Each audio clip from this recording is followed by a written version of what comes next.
আর ওই ঘরের ভিতরে দীর্ঘদিন যদি কেউ বসবাস না করে, কোনো মানুষ বাস না করে, দীর্ঘদিন যাবৎ যদি ওই ঘরটি ফেলে রাখা হয়, দেখা যাবে ওই ঘরের ভিতরে এক সময় পোকা মাকড় সাপ বিচ্ছু এসে বাসা বাঁধবে। ঠিক কিনা বলেন?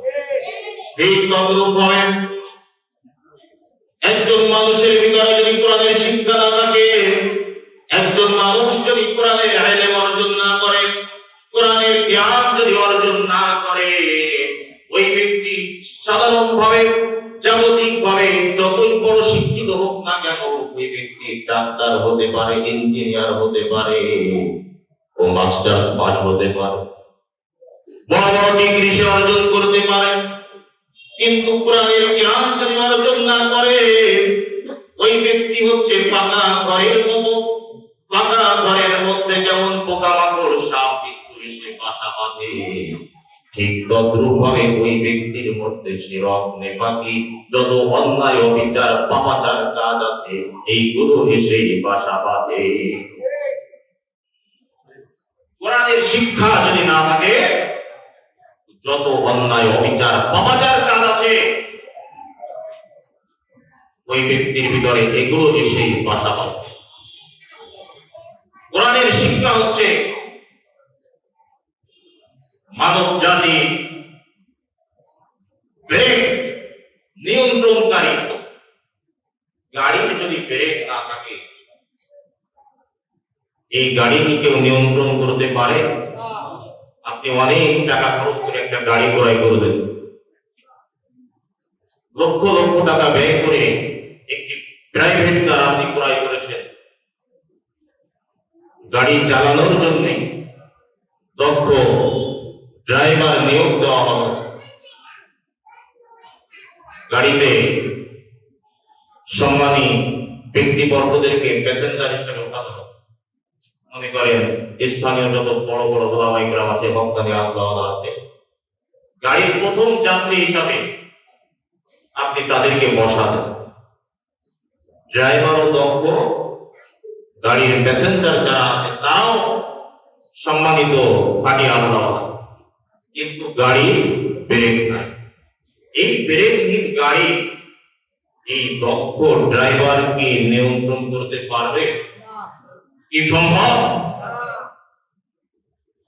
গাড়ির ড্রাইভার যতই পারদর্শী দক্ষ হোক না কেন, গাড়ির প্যাসেঞ্জার যত বড় সম্মানিত ব্যক্তি হোক না কেন, গাড়ির অন্যান্য পার্টসপাতি যন্ত্রপাতি যতই দামি মূল্যের হোক না কেন, ব্রেক না থাকার কারণে এই দক্ষ ড্রাইভার গাড়ি নিয়ন্ত্রণ করতে তো পারবেই না। ওরা ওই দক্ষ ড্রাইভার আর সম্মানিত প্যাসেঞ্জারদের জন্য এই গাড়ি হচ্ছে বড় দুর্ঘটনা একটা মাধ্যম। ঠিক কিনা?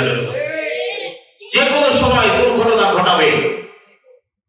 ঠিক তদ্রূপ ভাবে একজন মানুষ যতই শিক্ষিত হোক, সে ডাক্তার হোক, ইঞ্জিনিয়ার হোক, সে বিসিএস ক্যাডার হোক, যদি তার মধ্যে কোরআনের শিক্ষা না থাকে, সে হচ্ছে এই ব্রেকহীন গাড়ির মতো। সে তার ব্যক্তিগত জীবন, তার পারিবারিক, সামাজিক, রাজনৈতিক, অর্থনৈতিক সকল ক্ষেত্রে, সকল পর্যায়ে সে হচ্ছে বিপজ্জনক। ঠিক কিনা? যে কোনো সময় সে একটা দুর্ঘটনা ঘটাবে। এই জন্য ভাইরা আমার, আপনার সন্তানকে আপনি ডাক্তার বানাবেন, এতে কোনো আপত্তি নাই, ইসলাম এটা নিষেধ করে নাই, বরং এটা প্রয়োজন। ঠিক কিনা? আপনি আপনার সন্তানকে ইঞ্জিনিয়ার বানান, এটা ইসলাম নিষেধ করে নাই, বরং এটা ইসলাম সমর্থন করেছে, কারণ এটাও প্রয়োজন। কিন্তু সর্বপ্রথম দায়িত্ব হচ্ছে আমার সন্তানকে কোরআন শেখাতে হবে। কোরআনের শিক্ষায় শিক্ষিত করে আমার সন্তানের ঈমানি ব্রেক তৈরি করে দিতে হবে। ঈমানি ব্রেক যদি সন্তানের তৈরি হয়ে যায়, ওই সন্তান ডাক্তার হোক আর ইঞ্জিনিয়ার হোক, ভ্যান চালক, রিক্সা চালক, যেই শ্রেণীর মানুষ হোক না কেন, সে হবে দেশ ও জাতির জন্য কল্যাণকর। সে তার ব্যক্তিগত জীবন, পারিবারিক, সামাজিক, রাজনৈতিক সকল ক্ষেত্রে সে সফলতা বয়ে আনবে। অন্যথায় যদি কোরআনের শিক্ষা না থাকে, সে হবে ডাক্তার নামের ডাকাত। ঠিক কিনা জোরে বলে? বর্তমানে আদর্শ ডাক্তারের অভাব, কিন্তু ডাক্তার নামের ডাকাতের অভাব নাই। ঠিক কিনা বলে? ইঞ্জিনিয়ার নামের ইনজানোয়ারের অভাব নাই। নামে সার্টিফিকেটে ইঞ্জিনিয়ার, কিন্তু তার কাজকর্মে হচ্ছে জানোয়ারের পরিচয়। ঠিক কিনা বলে? এজন্য কোরআনের শিক্ষা প্রত্যেকটা বাচ্চার জন্য, প্রত্যেকটা শিশুর জন্য নিশ্চিত করতে হবে। যদি কোরআনের শিক্ষা শিক্ষিত করে একটি ছেলেকে আপনি স্কুলে পড়ান, কলেজে পড়ান, ভার্সিটিতে পড়ান, কোরআনের শিক্ষায় শিক্ষিত করে কোরআনের আলো ভিতরে প্রবেশ করিয়ে আপনি আপনার মেয়েকে স্কুলে পাঠান, ভার্সিটিতে পাঠান, সে নিরাপদ থাকবে,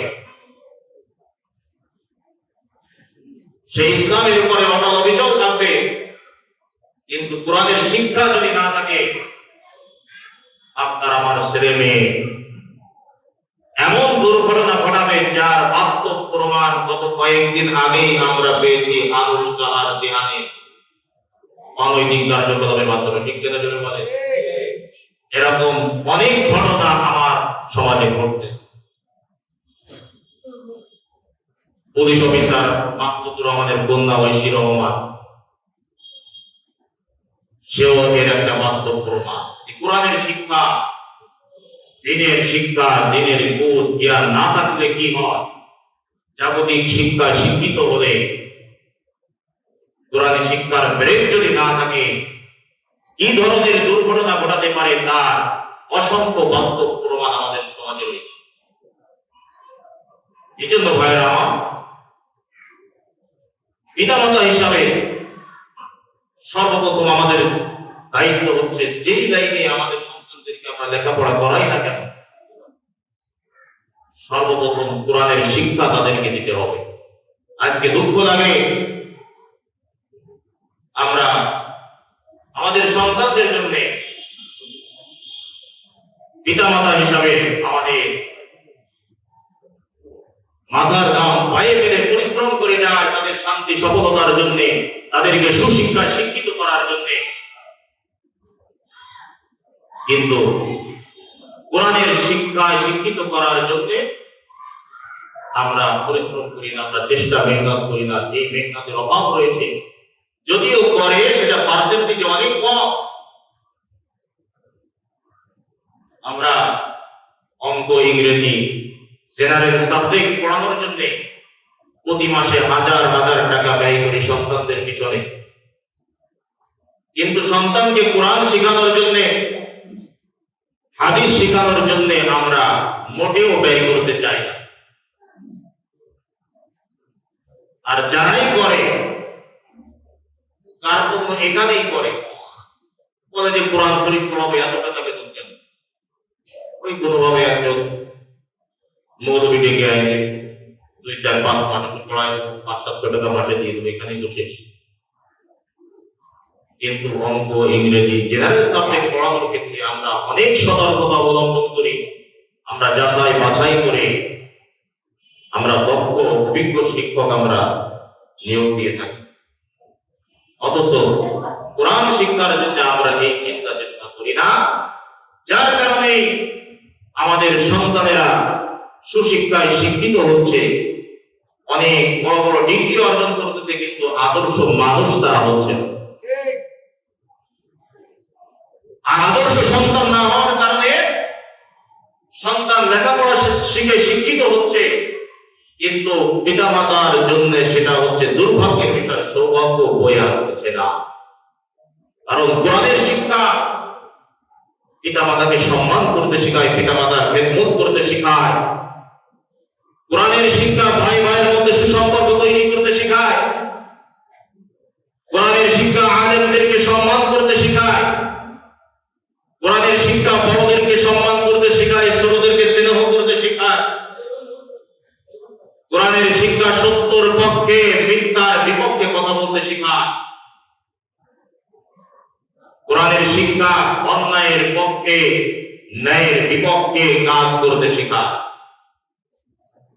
কোরআনের শিক্ষা একজন মানুষকে আদর্শ মানুষ হতে শেখায়। সর্বোত্তম শিক্ষাই তো কোরআনের শিক্ষা। যত ধরনের শিক্ষা আছে এর ভিতরে সর্বোত্তম সর্বশ্রেষ্ঠ শিক্ষাই হচ্ছে কোরআনের শিক্ষা। সেই কথাই বিশ্বনবী বলেছেন। আল্লাহর নবী বিশ্বনবী মুহাম্মদুর রাসূলুল্লাহ সাল্লাল্লাহু আলাইহি ওয়াসাল্লাম বলেন, খায়রুকুম মান তাআল্লামাল কুরআনা ওয়া আল্লামা। তোমাদের মধ্যে ওই ব্যক্তি সর্বোত্তম যেই ব্যক্তি কোরআন শেখে, কোরআন শিক্ষা করে এবং অন্যকে শিক্ষা দেয়। আমার ভাইয়েরা, যেই ব্যক্তি কোরআন শিক্ষা করে এবং অপরকে কোরআন শেখায়, বিশ্বনবী সার্টিফিকেট দিলেন ওই ব্যক্তি হচ্ছে তোমাদের মধ্যে সর্বোত্তম। দুনিয়ার মুসলমান, মানুষ তোমাকে বেঈমান বলতে পারে, মানুষ তোমাকে রাজাকার বলতে পারে, মানুষ তোমাকে জঙ্গিবাদ বলতে পারে, মানুষ তোমাকে মৌলবিবাদ বলতে পারে, মানুষ তোমাকে সন্ত্রাসী বলতে পারে, কিন্তু তুমি যদি কোরআন শিখতে পারো আর মানুষকে কোরআন শেখাতে পারো, বিশ্বনবী তোমাকে বলে দিলেন সর্বোত্তম ব্যক্তি। আমার ভাইয়েরা, বিশ্বনবী যদি কাউকে সর্বোত্তম ব্যক্তির সার্টিফিকেট দিয়ে দেয়, দুনিয়ার কোন মানুষের সার্টিফিকেটের তার কোনো প্রয়োজন হয় না। বিশ্বনবী বলেছেন সর্বোত্তম ওই ব্যক্তি যে কোরআন শেখে এবং অপরকে কোরআন শেখায়। এখন কোরআন শিক্ষা আর শেখানোর কারণে যদি আমাকে কেউ রাজাকার বলে তা বলবে, যদি আমাকে কেউ সন্ত্রাস বলে বলবে, এতে আমার কোনো আপত্তি নাই, আমার কোনো দুঃখ নাই, কারণ আমার সার্টিফিকেট তো বিশ্বনবী দিয়ে দিয়েছেন। আমি যদি কোরআন শিখতে পারি, মানুষকে কোরআন শিখাতে পারি, আমি তো সর্বোত্তম। এজন্য ভাইরা, কোরআনের পাশে আমাদেরকে থাকতে হবে। আমাদের জন্ম থেকে নিয়ে মৃত্যু পর্যন্ত ব্যক্তিগত ক্ষেত্র, পারিবারিক, রাজনৈতিক, সামাজিক এমন কোন বিষয় নাই যে বিষয়ে কোরআন সমাধান দেয় নাই, যে বিষয়ে কোনো কিছু কোরআনে নাই। এমন কোন বিষয় নাই যার সমস্যার সমাধান কোরআন দেয় না। আল্লাহ তাআলা সেই কথা বললেন, মা ফাররাতনা ফিল কিতাবি মিন শাই। এই কোরআনের ভিতরে এমন কোনো কিছু নাই যা আমি উল্লেখ করি না। ছোট বড় ক্ষুদ্র বৃহৎ এমন কোন বিষয় নাই, এমন কোন সমস্যা নাই যার সমাধান কোরআনে নাই। وَنُنَزِّلُ مِنَ الْقُرْآنِ مَا هُوَ شِفَاءٌ وَرَحْمَةٌ لِلْمُؤْمِنِينَ। আল্লাহ তাআলা বলেছেন এই কোরআনকে আমি নাযিল করেছি কিছু রোগের সুচিকিৎসা হিসাবে, আর মুমিনদের জন্য রহমত স্বরূপ। এই কোরআন হচ্ছে অসংখ্য রোগের সুচিকিৎসা হয়েছে কোরআন, আর মুমিনদের জন্য হচ্ছে রহমত। আমার ভাইয়েরা, যারা এই কোরআনের পাশে এসেছে, যারা এই কোরআনের শিক্ষা গ্রহণ করেছে, কোরআন তাদের জীবনকে আলোকিত করে দিয়েছে, কোরআন তাদের জীবনকে স্বর্গের জীবনে পরিণত করে দিয়েছে। হযরত উমর ফারুক রাদিয়াল্লাহু তাআলা আনহু, খলিফাতুল মুসলিমিন, আমিরুল মুমিনিন, ইসলাম গ্রহণ করার পূর্বে হযরত উমর ফারুক রাদিয়াল্লাহু তাআলা আনহু ছিলেন ইসলামের চরম শত্রু, চরম দুশমন। ঠিক কিনা বল? ঘর থেকে বের হয়েছিলেন হাতে তরবারি নিয়ে বিশ্বনবী মুহাম্মদুর রাসূলুল্লাহ সাল্লাল্লাহু আলাইহি ওয়াসাল্লামের মাথা আনার জন্য, ইসলামকে নিচ্ছিন্ন করে দেওয়ার জন্য, বিশ্ব মানবতার মুক্তির দূত বিশ্বনবী মুহাম্মদুর রাসূলুল্লাহ সাল্লাল্লাহু আলাইহি ওয়াসাল্লামকে দুনিয়া থেকে চিরবিদায় করে দেওয়ার উদ্দেশ্যে হাতে তরবারি নিয়ে ঘর থেকে বের হয়েছে। প্রতিমধ্যে দেখা হলো সাহাবী নাইম বিন আব্দুল্লাহর সাথে। সে বলতেছে, ওমর, তুমি যাকে হত্যা করার জন্য দরবারে নিয়ে বের হয়েছ, যার মাথা আনার জন্য তুমি ঘর থেকে বের হয়েছ, তুমি কি জানো তোমার বোন আর ভগ্নিপতি তারা তো তার হাতেই ইসলাম গ্রহণ করে কালিমা পড়ে মুসলমান হয়ে গেছে। সুবহানাল্লাহ। তুমি কি জানো না? এ কথা শোনার সাথে সাথে হযরত ওমর রাগান্বিত হয়ে গেলেন। ওইখান থেকেই তিনি ফিরলেন বোনের বাসার উদ্দেশ্যে। বোন ফাতিমার বাসায় যখন প্রবেশ করলেন, দরজার কাছে যে আওয়াজ পেলেন যে বোন ফাতিমা এবং ভগ্নিপতি কোরআন পাঠ করছে। হযরত ওমর এই কোরআনের আওয়াজ শুনে তিনি রাগান্বিত হয়ে ঘরের ভিতরে প্রবেশ করে তার ভগ্নিপতিকে প্রহার করতে শুরু করলেন। মারতে মারতে ভগ্নিপতি রক্তে রঞ্জিত হয়ে গেল। এদিকে তার বোন ফাতিমা স্বামীর এই অত্যাচার, স্বামীর প্রতি চরম নির্যাতন থেকে তিনি আর সহ্য করতে না পেরে তিনি স্বামীকে এই নির্যাতনের হাত থেকে রক্ষা করার জন্য এগিয়ে গেলেন। কোন স্ত্রী কি পারে যে তার স্বামী তার সামনে নির্যাতিত হবে, অত্যাচারিত হবে? এটা কি স্ত্রী সহ্য করতে পারবে? পারে কোন স্ত্রী সহ্য করতে? পারে। কিছু কিছু স্ত্রী পারে। কি পারে না? বলেন তো কোন ধরনের স্ত্রী? এমন কিছু স্ত্রী আছে যাদের ভিতরে এই কোরআনের শিক্ষা নাই, ঈমানি পেরেক নাই, তারাই পারে। কিন্তু যাদের ভিতরে কোরআনের ইলম আছে, যাদের ভিতরে ঈমানি পেরেক আছে, কোরআনের শিক্ষার পেরেক যাদের ভিতরে তৈরি হয়ে গেছে, এমন কোন স্ত্রী সহ্য করতে পারবে না তার স্বামীকে যদি তার সামনে কেউ অত্যাচার করে। ঠিক কিনা জোরে বলেন? কিন্তু পেরেকহীন স্ত্রী যদি হয়, কোরআনের শিক্ষা যদি না থাকে, যার দৃষ্টান্ত আমরা দেখেছিলাম ওই রিফাত আর মিন্নির ঘটনা, এরকম ঘটনা একটা দুইটা না, অসংখ্য ঘটনা সমাজে ঘটতেছে। কোরআনের শিক্ষা না থাকার কারণে মা বোনদের কি অবস্থা। হযরত ওমর তার ভগ্নিপতিকে প্রহার করতে করতে রক্তে রঞ্জিত করে ফেললেন। বোন এগিয়ে আসলেন রক্ষা করার জন্য, বোনের প্রতি আঘাত করলেন। যখন বোন ও রক্তে রঞ্জিত হয়ে গেল, হযরত ওমর দেখে যে আমারই বোন, আপন বোন, সে রক্তে রঞ্জিত। কারণ পৃথিবীতে সব থেকে আপনজন হচ্ছে পিতা মাতা, আর তারপরে হচ্ছে ভাই বোনের সম্পর্ক। ঠিক কিনা জোরে বলে? সেই বোনের প্রতি আঘাত করে যখন দেখলেন বোন রক্তে রঞ্জিত, তখন ওমরের ভিতরে দয়া জাগ্রত হল। ওমর হঠাৎ করে নিস্তব্ধ হয়ে গেলেন। ওমর জিজ্ঞাসা করলেন, তোমরা নাকি মুহাম্মদ সাল্লাল্লাহু আলাইহি ওয়াসাল্লামের হাতে ইসলাম গ্রহণ করেছো? বোন জবাব দিলেন, হ্যাঁ, আমরা ইসলাম গ্রহণ করেছি। বলে, এটা তো তোমাদেরকে ছাড়তে হবে।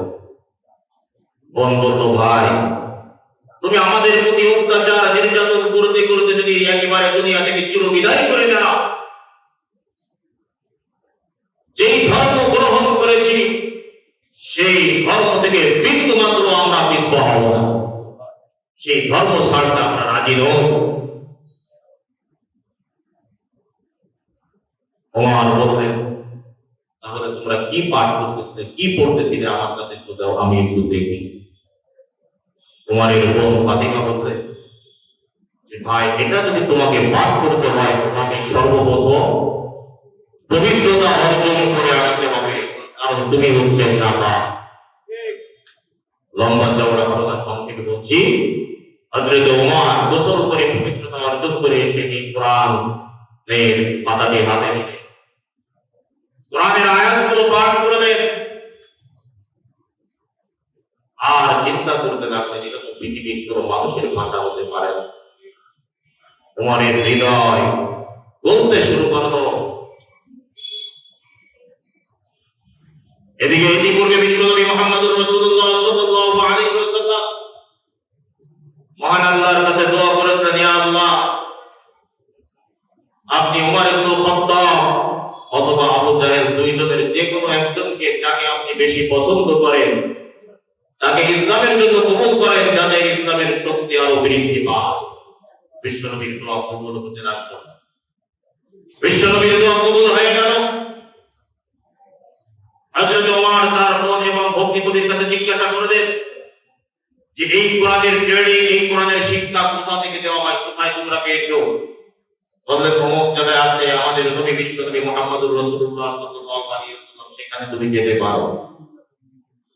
ওমর ওই তরবারি, খোলা তরবারি হাতে নিয়ে বিশ্বনবী মুহাম্মদুর রাসূলুল্লাহ সাল্লাল্লাহু আলাইহি ওয়াসাল্লামের উদ্দেশ্যে রওনা হলেন। বিশ্বনবী মুহাম্মদুর রাসূলুল্লাহ সাল্লাল্লাহু আলাইহি ওয়াসাল্লাম সাহাবায়ে-কেরামদেরকে নিয়ে বসে আছেন। একজন সাহাবী যখন লক্ষ্য করলেন যে হযরত ওমর আসতেছে, সাহাবায়ে-কেরাম ভীত সন্ত্রস্ত হয়ে পড়লেন। আবার একজন সাহাবী হযরত ওমরকে বাধা দেওয়ার জন্য প্রস্তুতি নিতে চাইলেন। বিশ্বনবী বললেন, সাহাবায়ে-কেরাম তোমরা চুপ থাকো, তোমরা ধৈর্য ধরো। হযরত ওমর যদি ভিতরে আসতে চায় তাকে আসতে দাও। হযরত ওমর বিশ্বনবী মুহাম্মদুর রাসূলুল্লাহ সাল্লাল্লাহু আলাইহি ওয়াসাল্লামের কাছে গেলেন। বিশ্বনবী মুহাম্মদুর রাসূলুল্লাহ সাল্লাল্লাহু আলাইহি ওয়াসাল্লাম হযরত ওমরের তরবারি আর কাপড়ের এক অংশ ধরে ঝাঁকুনি দিয়ে বলেন, হে ওমর, তুমি কি তোমার ভুল বুঝবে না, নাকি তুমি ওয়ালিদ ইবনে মুগীরার মতো অবমাননাকর শাস্তির অপেক্ষা করছো? হযরত ওমর চোখের পানি ছেড়ে দিয়ে বলে, ইয়া রাসূলুল্লাহ, ইয়া হাবিবাল্লাহ, আমি ওমর আপনার কাছে এসেছি ইসলাম গ্রহণ করার জন্য। ওমর তার ভুল বুঝতে পেরেছে, ওমর আর সেই ভুল পথে থাকতে চায় না। বলেন সুবহানাল্লাহ। হযরত ওমর বিশ্বনবীকে হত্যা করার জন্য ঘর থেকে বের হয়েছিলেন, কিন্তু তিনি যখন কোরআনের পাশে আসলেন, কোরআনের তেলাওয়াত শুনলেন, কোরআন তেলাওয়াত করলেন, তার হৃদয় বলে গেল, সে ইসলাম গ্রহণ করতে বাধ্য হয়ে গেলেন। এজন্য যারাই কোরআনের পাশে আসবে, কোরআন যারা শিখবে, কোরআনের তেলাওয়াত যারা শুনবে, এরা আদর্শ মানুষেরা পরিণত হবে, এরা সোনার মানুষে। আর কোরআন থেকে যারা দূরে সরে যাবে, কোরআনের শিক্ষা যারা অর্জন করবে না, গ্রহণ করবে না, এরা অন্ধকারের পথে নিমজ্জিত হবে, অন্ধকারের পথে এরা প্রসারিত হবে। আর কোরআনের শিক্ষা যে অর্জন করবে, কোরআনের শিক্ষায় যে শিক্ষিত হবে, তার ভিতর থেকে সকল অন্ধকার বের হয়ে যাবে। তার ব্যক্তিগত জীবন, পারিবারিক, রাজনৈতিক সকল ক্ষেত্রগুলো আলোকিত হয়ে যাবে। শুধু তাই নয় মুসলমান ভাইরা, আল্লাহর নবী বিশ্বনবী মুহাম্মদুর রাসূলুল্লাহ সাল্লাল্লাহু আলাইহি ওয়াসাল্লাম বলেছেন, আসিয়াম ওয়াল কুরআন, আসিয়াম ওয়াল কুরআন ইয়াশফাআনি লিল আবদি ইয়াওমাল কিয়ামাহ। কিয়ামতের ময়দানে রোজা এবং কোরআন এই দুইটা বান্দার জন্য সুপারিশ করবে। কিয়ামতের ময়দানে কঠিন মুসিবতের সময় কোরআন এবং রোজা বান্দার জন্য সুপারিশকারী হবে, সুপারিশ করবে। রোজা বলবে, আয় আল্লাহ, দুনিয়ার মধ্যে তোমার এই বান্দা আমার জন্য সে পানাহারকে ত্যাগ করেছিল, আহার ত্যাগ করেছিল, অশ্লীল পাপাচার কাজ ত্যাগ করে সারাদিন না খেয়ে থেকে সে রোজা রেখেছিল। আজ কঠিন মুসিবতের সময় আমি তার জন্য সুপারিশ করতেছি, তুমি আমার সুপারিশ কবুল করো। কোরআন বলবে, ইয়া আল্লাহ, এই ব্যক্তি সারা রাত জাগ্রত থেকে আমাকে পাঠ করেছে, সে সারা রাত জেগে জেগে আমাকে পাঠ করতো, আমাকে তেলাওয়াত করতো। এই ব্যক্তির জন্য আজকে আমি সুপারিশ করতেছি, আমার সুপারিশ আপনি কবুল করেন। আল্লাহ তাআলা সুপারিশ কবুল করে বলেন সুবহানাল্লাহ। শুধু তাই নয় মুসলমান ভাইরা, আমার বিশ্বনবী মুহাম্মদুর রাসূলুল্লাহ সাল্লাল্লাহু আলাইহি ওয়াসাল্লাম বলেছেন, যে ব্যক্তি কোরআন শিক্ষা করবে, কোরআন মুখস্থ করবে, আর কোরআনের মধ্যে যেটাকে হালাল হিসাবে উল্লেখ করা হয়েছে সেটা হালাল হিসাবে মেনে নিবে, কোরআনের ভিতরে যেটাকে হারাম ঘোষণা করা হয়েছে সেটাকে হারাম হিসাবে মেনে নিবে, এই ব্যক্তি জান্নাতে প্রবেশ করবে। এবং ওই ব্যক্তির পরিবারের ভিতর থেকে এমন 10 জন ব্যক্তিকে সুপারিশ করে জান্নাতে প্রবেশ করাবে যাদের জন্য জাহান্নাম অবধারিত ছিল।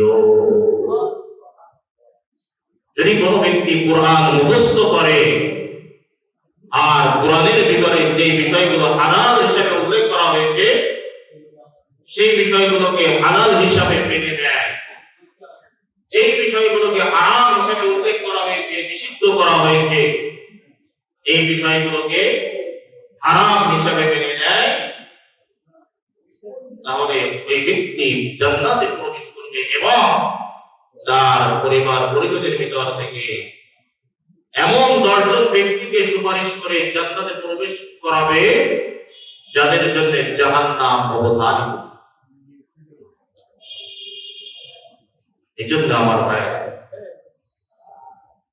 কোরআনের শিক্ষা ব্যতীত ইহকালীন জগৎ, পরকালীন জগৎ, উভয় জগতের শান্তি সফলতা অর্জন করা সম্ভব নয়। শান্তি যদি পেতে চাও, কোরআন সুন্নাহর পথে তোমাকে আসতেই হবে। কোরআন সুন্নাহর পথ ছাড়া শান্তি আশা করা যায় না। যায় গাড়ি বাড়ি অর্থ সম্পদের ভিতরে শান্তি আছে? শান্তির পথ হচ্ছে একটি, সেটি হচ্ছে কোরআনের পথ। শান্তির পথ হচ্ছে ইসলামের পথ। যদি কোরআন সুন্নাহর পথে তুমি আসতে পারো, তুমি শান্তি পেয়ে যাবে। অন্যথায় লক্ষ লক্ষ টাকার মালিক, সম্পদের মালিক তুমি হতে পারবে, কিন্তু শান্তি তুমি জীবনে পাবে না। আমার ভাইরা, অর্থ সম্পদ, গাড়ি বাড়ি, টাকা পয়সার মধ্যে যদি শান্তি থাকতো, দুনিয়ার ট্র্যাডিশন আর পদমর্যাদার ভিতরে যদি শান্তি থাকতো, ক্ষমতার মধ্যে যদি শান্তি থাকতো, ফেরাউন কিন্তু পানিতে ডুবে মরতো না, নমরুদ কিন্তু মশার কামড়ে মরতো না। আমার আল্লাহ শান্তি রাখছে একমাত্র দিনের মধ্যে, আমার আল্লাহ শান্তি রাখছে কোরআন সুন্নাহর মধ্যে। বান্দারে তুমি দিন মানবে, কোরআন মানবে, সুন্নাহ মানবে, অটোমেটিকলি তোমার জিন্দেগিতে শান্তি চলে আসবে। তুমি কোরআন মানবে না, সুন্নাহ মানবে না, যত টাকা পয়সার মালিক তুমি হও না কেন, শান্তি তোমার জীবনে আসবে না। শান্তি যদি পেতে চাও, কোরআন সুন্নাহর পথে তোমাকে আসতে হবে। ক্ষমতার চেয়ার তুমি পেতে পারো, বড় বড় অট্টালিকা বিল্ডিং এর মালিক তুমি হতে পারো, হাজার হাজার বিঘা সম্পত্তির মালিক তুমি হতে পারো, কিন্তু তোমার ভিতরে যদি দ্বীন না থাকে, কোরআনের শিক্ষা না থাকে, রাসূলের আদর্শ যদি তোমার ভিতরে না থাকে, তুমি জীবনে শান্তি পাবে না। শান্তি যদি পেতে হয়, কোরআনের পথে আমাদেরকে আসতে হবে। আমার ভাইরা, কোরআনকে আমাদেরকে আঁকড়ে ধরতে হবে। যদি কোরআনকে আমরা শক্তভাবে মজবুতভাবে ধরতে না পারি, তাহলে দুনিয়ার জগৎও আমাদের জন্য অন্ধকারাচ্ছন্ন জগতে পরিণত হবে, আর পরকালীন জগৎও অন্ধকারাচ্ছন্ন জগৎ হয়ে যাবে। আমার ক্ষমতা থাকবে, গাড়ি বাড়ি, অর্থ সম্পদ সবকিছু থাকবে, কিন্তু আমার শান্তি থাকবে না। রাতের পর রাত কেটে যাবে, ঘুম আমার আসবে না। চিন্তা পেরেশানি, পেরেশানি আর পেরেশানি, চিন্তা আর চিন্তা বাড়তেই থাকবে। চিন্তা পেরেশানি মুক্ত জীবন, শান্তি সফলতার জীবন যদি পেতে হয়, কোরআনের আলোতে নিজের জীবনকে আলোকিত করতে হবে। কোরআনের আলোতে যদি নিজের জীবনকে আমি আলোকিত করতে না পারি, আমার জীবন সংকীর্ণ হয়ে যাবে। সেই কথা আল্লাহ তাআলা বলছেন, ومن أعرض عن ذكري فإن له معيشة ضنكا ونحشره يوم القيامة أعمى। যারা কোরআন থেকে মুখ ফিরিয়ে নেয়, কোরআন থেকে যারা মুখ ফিরিয়ে নেবে, কোরআনের শিক্ষা যারা অর্জন করবে না, কোরআন যারা শুনবে না, কোরআন যারা তেলাওয়াত করবে না, আল্লাহ তাআলা বলছেন আমি তাদের জীবনকে সংকীর্ণ করে দেব, সংকুচিত করে দেব, আর কিয়ামতের ময়দানে অন্ধ বানিয়ে তাদেরকে উঠাবো। তারা বলবে ক্বালা রাব্বি লিমা হাশারতানি আ'মা ওয়া ক্বাদ কুনতু বাসীরা। তারা বলবে আয় আল্লাহ, আমাদেরকে কেন অন্ধ বানিয়ে উঠানো হলো? আমরা তো দুনিয়াতে অন্ধ ছিলাম না, আমরা তো বোবা ছিলাম না, কেন আমাদেরকে অন্ধ বানিয়ে উঠানো হলো? আল্লাহ বলবেন বান্দারে, অনুরূপ ভাবে দুনিয়ার মধ্যে তোমাদের কাছে আমার কোরআন পৌঁছেছিলাম, তোমাদের সামনে আমার কোরআনকে পেশ করেছিলাম, আমার কোরআন তোমরা পেয়েছিলে, কিন্তু আমার কোরআন তোমরা শিখো নাই, আমার কোরআন তোমরা শোনো না, কোরআন তোমরা তেলাওয়াত করো নাই, কোরআন থেকে তোমরা মুখ ফিরিয়ে নিয়েছিলে, এই চোখ দিয়ে আমার কোরআন দেখো না, কোরআন যত অশ্লীল কাজ আছে, পাপাচার গর্হিত আছে, এইগুলো তোমরা দেখেছো। তোমার চোখ তুমি ন্যায়ের কাজে লাগাও নাই, কোরআনের আলোতে তোমার চোখকে আলোকিত করো নাই, এই জন্য আজকে আমিও তোমার থেকে মুখ ফিরিয়ে নিলাম, তোমার চোখকে এই জন্য অন্ধ বানিয়ে দেওয়া হয়েছে। আমার ভাইরা, আল্লাহ রাব্বুল আলামিন এই পৃথিবীতে আমাদেরকে এত সুন্দর ভাবে পাঠিয়েছেন। আল্লাহ তাআলা যদি ইচ্ছা করতেন আমাদেরকে অন্ধ বানিয়ে পাঠাইতে পারতেন, ঠিক কিনা জোরে বলো। আমার আল্লাহ যদি ইচ্ছা করতেন বোবা বানিয়ে দুনিয়াতে পাঠাইতে পারতেন, নেংড়া বানিয়ে দুনিয়াতে পাঠাইতে পারতেন, কিন্তু আমার আল্লাহ তাআলা বানিয়ে এত সুন্দর চেহারা দ্বারা, এত সুন্দর দুটি চোখ, দুটি কান, দুটি নাক দ্বারা, সুন্দর 3.5 হাত বডি তৈরি করে আমাদেরকে দুনিয়াতে পাঠাইছেন। বান্দারে, এই দুনিয়াতে আমি আল্লাহ তোমাদেরকে পাঠাইছি, আবার আমি আল্লাহর হুকুমে তোমাদেরকে চলে আসতে হবে। দুনিয়ার ক্ষমতা, অর্থ সম্পদের পরে দুনিয়াতে কেউ থাকতে পারে না, আর পারবেও না। যে আল্লাহ আমাদেরকে দুনিয়াতে পাঠিয়েছেন, ওই আল্লাহর হুকুমে আমাদেরকে আবার চলে যেতে হবে। আমার আল্লাহ চাই বান্দারে তুমি দুনিয়াতে থাকবে, আমি আল্লাহর হুকুম মানবে, রাসূলের আদর্শ মানবে, এটাই তো আমি আল্লাহর চাওয়া। কিন্তু দুনিয়ার মধ্যে তুমি আমি আল্লাহর হাজারো নিয়ামত পেয়ে আমি আল্লাহর একটা নিয়ামতেরও কৃতজ্ঞতা তুমি স্বীকার করো নাই। তুমি চলেছো আমি আল্লাহর হুকুমের অবাধ্য হয়ে।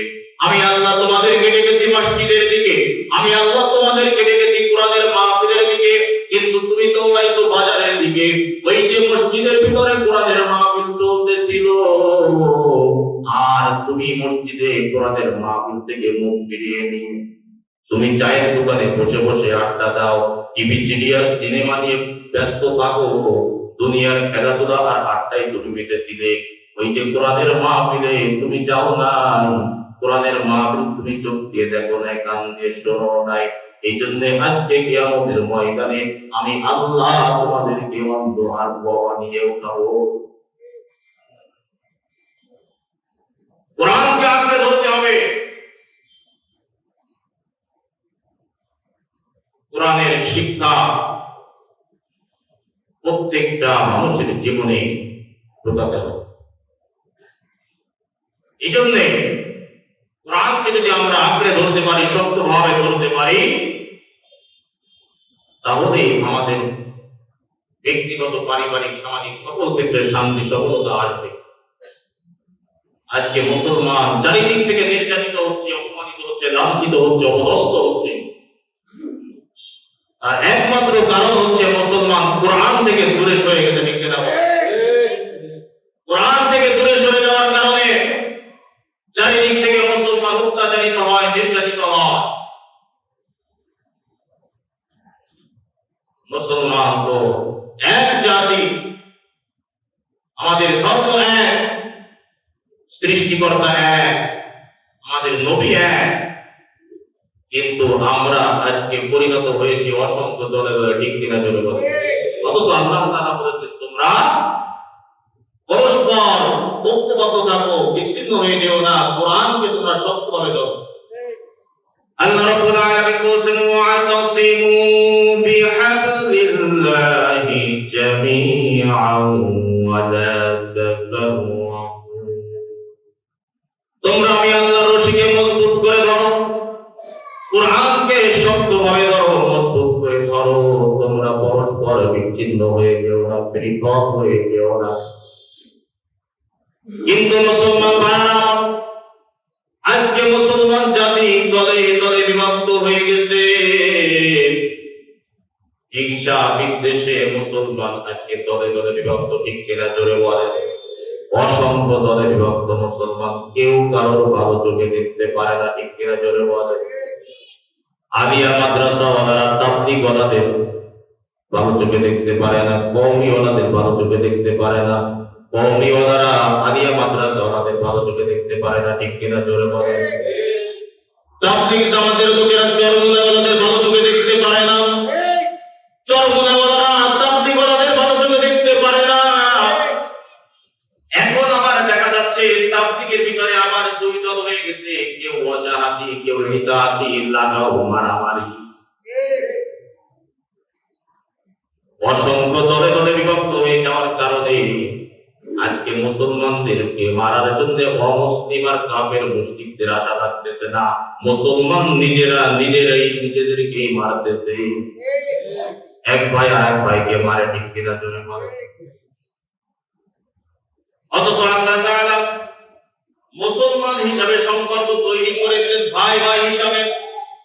আল্লাহ রাব্বুল আলামিন বলেন ইন্নামাল মুমিনুনা ইখওয়াতুন ফাআসলিহু বাইনা আখওয়াইকুম ওয়াত্তাকুল্লাহা লাআল্লাকুম তুরহামুন। আল্লাহ রাব্বুল আলামিন বলেন নিশ্চয় যারা মুমিন, যারা কালিমা পড়েছে, মুসলমান হয়েছে, ঈমান এনেছে, মুমিনদেরকে আমি আল্লাহ সম্পর্ক তৈরি করে দিলাম ভাই ভাই হিসাবে। ভাই ভাই হিসাবে আমি আল্লাহ তাদের মধ্যে সম্পর্ক তৈরি করে দিলাম। কিন্তু আমরা পরিণত হয়েছি দুশমনে দুশমনে। ঠিক কিনা?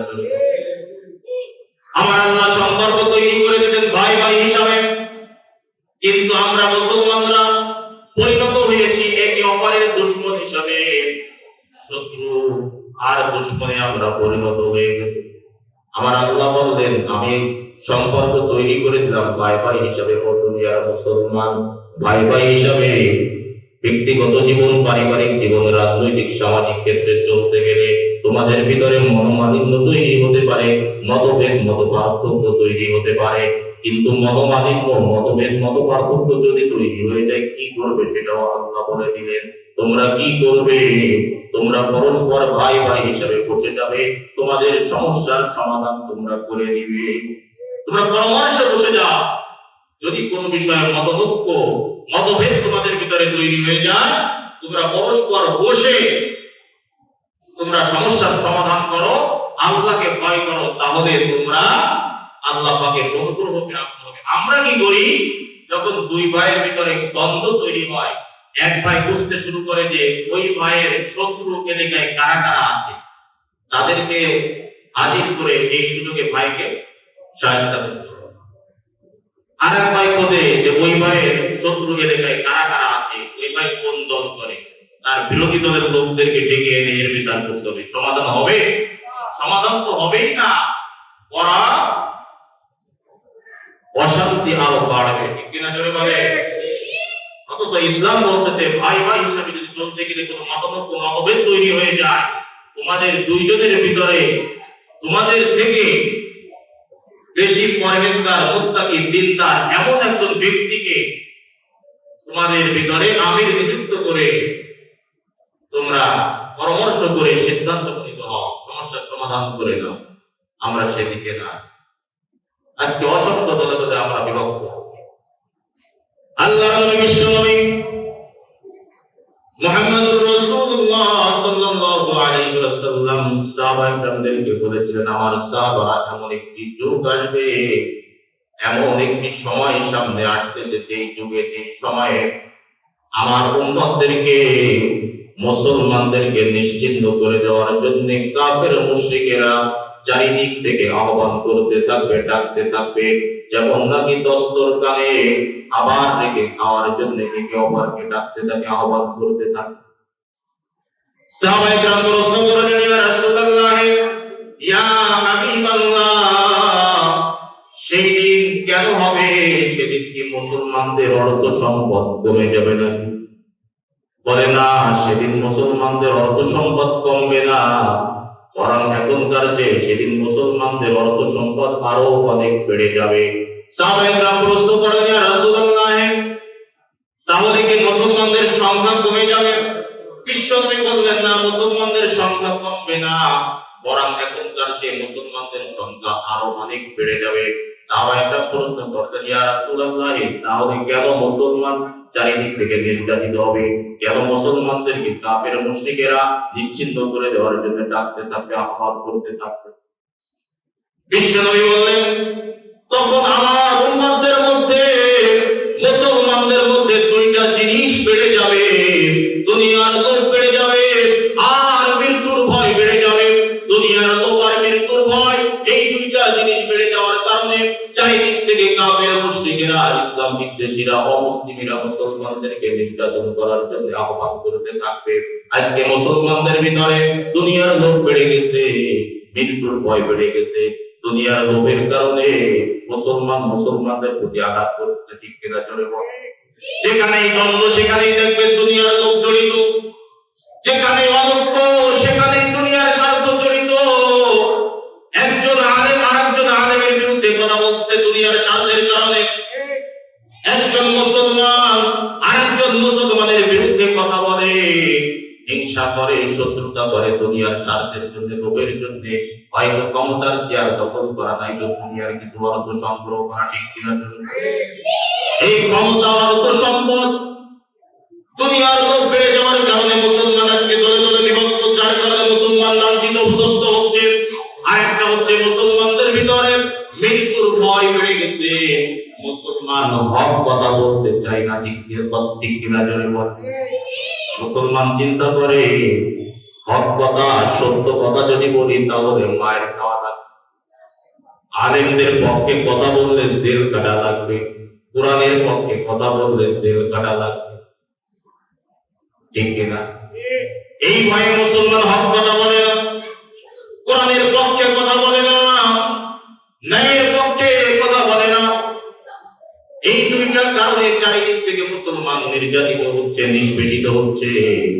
আমার ভাইয়েরা, এই জন্য আমরা যদি কোরআনের পথে ফিরে আসতে না পারি, কোরআনের শিক্ষায় নিজের জীবনকে আলোকিত করে আমরা যদি ঐক্যবদ্ধ হতে না পারি, তাহলে আমাদের এই অধঃপতনের হাত থেকে রক্ষা পাওয়া যাবে না। যেই শিক্ষা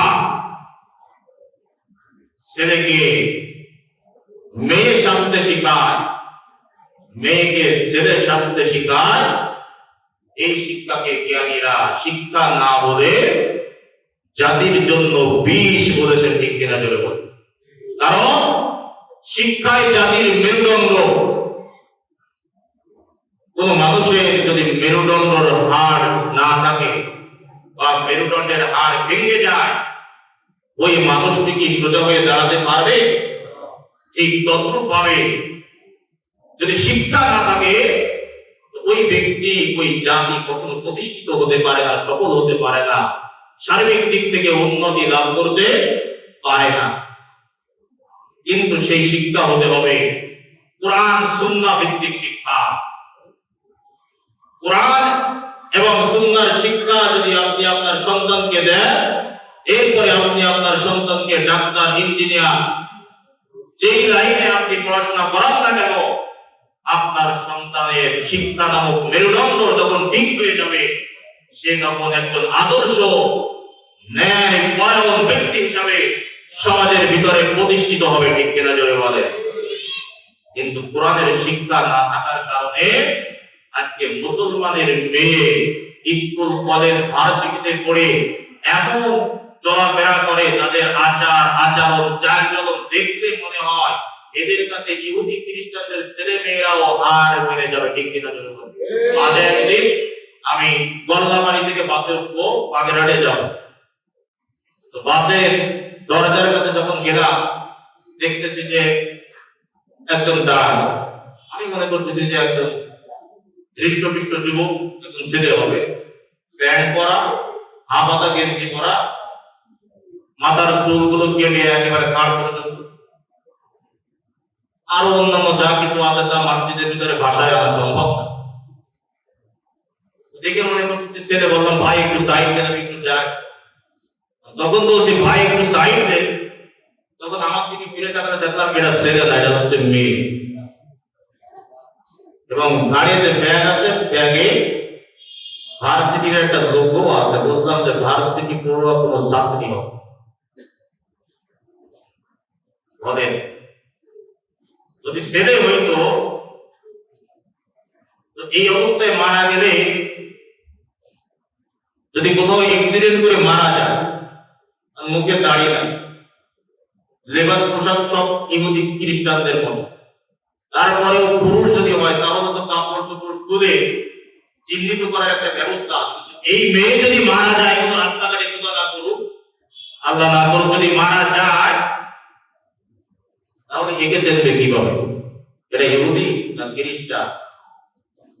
হ্যাঁ, আজকে মুসলমানদের হয়েছে এই অবস্থা। মুসলমানদের ছেলে মেয়ে আজকে স্কুল, কলেজে, ভার্সিটিতে পড়ে, অথচ তারা ধর্মীয় অনুশাসন মানে না, কারণ তার ভিতরে কোরআনের শিক্ষা নাই। কিন্তু প্রাথমিক পর্যায়ে যদি আপনি আপনার ছেলে মেয়েকে কোরআনের শিক্ষা দিয়ে দিতে পারেন, প্রাইমারি সেকশনে, এরকম মাদ্রাসা তো এখন শত শত খুলনা শহরে রয়েছে, মার্কাজ মাদ্রাসা রয়েছে, যেখানে নুরানি বিভাগ রয়েছে। আপনি যদি নুরানিতে অন্তত 3 বছর পড়ান, তাহলে আপনার ছেলে মেয়ে প্রয়োজনীয় মৌলিক যে মাসলা মাসাইল গুলো আছে, এই বিষয়গুলো তারা জানবে, শিখবে, কোরআন সহিষ্ণুভাবে শিখবে, কোরআনের ব্রেক তৈরি হয়ে যাবে। তারপরে আপনি তাকে স্কুলে পড়ান। আমার শিক্ষা প্রতিষ্ঠান পশ্চিম বানিয়াকামার দারুল কোরআন বহুমুখী মাদ্রাসা, যেখানে ধর্মীয়, নৈতিক, যুগ উপযোগী শিক্ষা ব্যবস্থা চালু রয়েছে। আমরা কোরআন, সুন্নাহ এবং জেনারেল যে বিষয়গুলো আছে, এগুলোর সমন্বয় সিলেবাস প্রদান করে, যাতে করে একটা বাচ্চা সে কোরআন সুন্নাহ শিখে তার ইমানি ব্রেক তৈরি করে সে জেনারেল শিক্ষায় শিক্ষিত হতে পারে, এরকম সিলেবাস ইনশাআল্লাহ আমরা করতে পেরেছি। এরকম অনেক প্রতিষ্ঠান খুলনা শহরে আছে। এই সকল প্রতিষ্ঠানে আপনারা আপনাদের বাচ্চাদেরকে পড়ায়, তাদের কোরআনের শিক্ষার ব্রেক তৈরি করে, তারপরে আপনারা স্কুল, কলেজ, ভার্সিটিতে পড়ান। সে নিরাপদ থাকবে, সে ইসলামী অনুশাসন, ধর্ম অনুশাসন মেনে চলবে।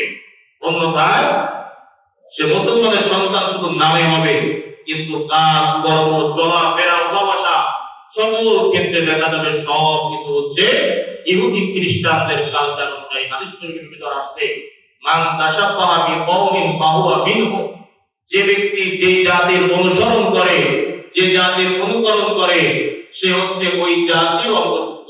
আজকে আপনি মুসলমানের পরিচয় দেন, আপনার মেয়ের বিবাহতে আপনি এমন গানপত্র আয়োজন করেন, এমন লাইটিং আপনি করেন, মনে হয় এটা ইহুদি খ্রিস্টানদের কোন বিবাহ অথবা কোন পূজার মন্দির সাজানো হয়েছে। ঠিক কিনা? বুঝতে হবে, জন্মসূত্রে সে মুসলমান হতে পারে, কিন্তু সে প্রকৃত মুসলমান নয়। এটা হচ্ছে মুসলমান নামধারী মুনাফিক। ঠিক কিনা? এই ধরনের মুনাফিক মার্কা মুসলমানদের কারণে আজকে ইসলামের মুসলমানদের চরম ক্ষতি হচ্ছে। ঠিক কিনা? জোরে বলে। শুধু জন্মসূত্রে মুসলমান হতে হবে না, তুমি 5 ওয়াক্ত নামাজ পড়ো, মসজিদে এসে তুমি সিজদা দাও, আর তোমার মেয়ে বয়ফ্রেন্ড নিয়ে রাস্তায় রাস্তায় ঘোরে, তোমার স্ত্রী বেপরদায় ঘোরে, এটা তোমার চোখে পড়ে না? তুমি মেয়ের বিয়ে, ছেলের বিয়েতে গান বাদ্য এমন আয়োজন তুমি করতেছো যে মসজিদে এসে মুসাল্লিরা একটু নিরাপদে নামাজও পড়তে পারছে। কিসের মুসলমান তুমি? আজকে এই ধরনের মুসলমান সমাজে বেড়ে গেছে, ঠিক কিনা বলে? মুসলমানের সন্তান হ্যাপি বার্থডে, জন্মদিনে কি আয়োজন, কোথায় পেয়েছে? সুন্নতে খাতনা নাম দিয়ে সুন্নতের কর্তন করতেছে, সুন্নতে খাতনার আয়োজন করতেছে, করে সেখানে হলুদ শাড়ি পরিয়ে এক দল মহিলাদেরকে নাচ গানের আয়োজন, হাজার হাজার মানুষ দাওয়াত করে খাওয়াইতেছে। এগুলো কোথায়? ইসলামকে তো তোমরাই কলঙ্কিত করতেছ। আজকে মুসলমানদের চরম অধঃপতন তো এই কারণে। আমার ভাইয়েরা, আল্লাহ তাআলা আমাদের সকলকে কোরআনের শিক্ষায় শিক্ষিত হয়ে আমাদের অন্তরকে কোরআনের আলোয় আলোকিত করে আমাদের ইহকালীন জীবনের সকল ক্ষেত্রগুলো পরিচালিত করার তৌফিক দান করে সকলে বলে আমিন। যা কিছু আলোচনা করে আল্লাহ তাআলা আমাকে এবং আপনাদের সকলকে আমল করার তৌফিক দান করে সকলে বলে আমিন। এই কথার ভিতরে কোনো ভুল ত্রুটি হয়ে থাকে আল্লাহ